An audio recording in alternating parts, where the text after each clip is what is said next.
Послушай, родная, это все для тебя. Ты это осознаешь и ты понимаешь. Вот эти вот мысли и эти слова, все для тебя, к твоим ногам, родная.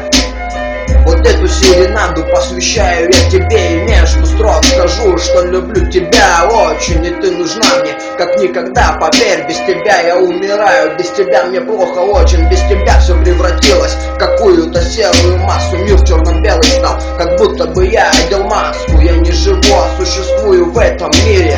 Мне очень плохо, помоги мне. Помочь не сможешь, лишь одним сказав эти заветные 3 слова.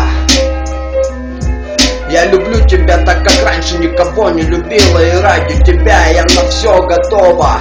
Но, увы, ничего подобного ни разу от тебя не слышал, и поэтому инициативу взял в свои руки. И теперь в одно и то же время каждый вечер я посвящаю тебе вот эти звуки. Я посвящаю тебе все, что можно посвятить. Просвещаю тебя в свои отдельные темы. И я прошу, нет, умоляю, не смей загубить все, что к чему стремились и что хотели.